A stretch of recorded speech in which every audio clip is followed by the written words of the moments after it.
रूपन्देहीको सैना महिना 1 मा अवस्थित परोहा परमेश्वर शिव ज्योतिर्लिङ्ग बोलबम धाम मन्दिर व्यवस्थापन समितिको नवनिर्वाचित पदाधिकारीहरूको पदस्थापन तथा शपथ ग्रहण कार्यक्रम गरिएको छ।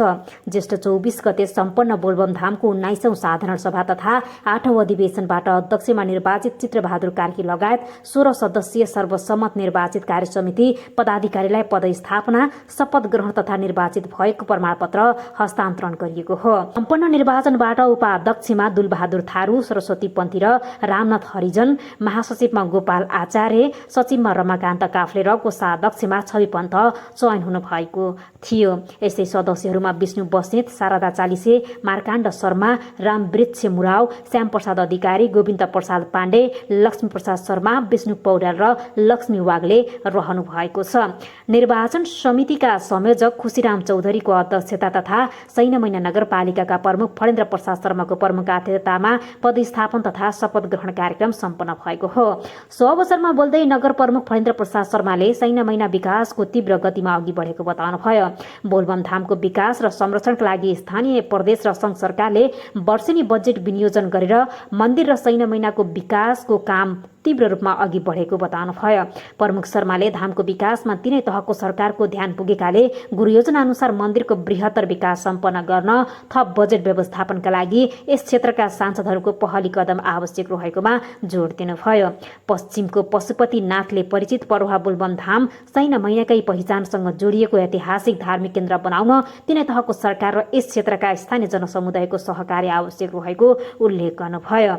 बोलबम धाम धार्मिक, सांस्कृतिक तथा पर्यटकीय दृष्टिले महत्त्वपूर्ण रहेकाले नयाँ व्यवस्थापन समितिबाट यसको संरक्षण, प्रवर्धन तथा व्यवस्थापनमा प्रभावकारी कदम चालिने अपेक्षा गरिएको शर्माले बताउनुभयो।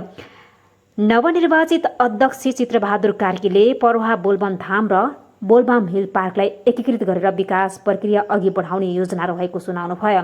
उहाँले बोलबम पार्कको वनलाई धार्मिक वनमा रूपान्तरण गरेर चिन्तन, मनन र आध्यात्मिक केन्द्रको रूपमा विकास गर्न सके बोलबम धाम र पार्कको विकास छिटो हुने बताउनुभयो। धार्मिक, सांस्कृतिक, ऐतिहासिक र पर्यटकीय महत्त्व बोकेको बोलबम धामलाई पर्यटनसँगै धार्मिक आस्थाको केन्द्रको रूपमा विकासका गति अघि बढाउन सबै क्षेत्रको सहकार्य आवश्यक रहेकाले यस प्रसिद्ध धामलाई विश्वभर प्रसार गरेर हिन्दू सनातन धर्मावलम्बीहरू ल्याउने गरी मिलेर काम गर्ने संस्कार र संस्कृतिको खाँचो रहेको उल्लेख गर्नुभयो।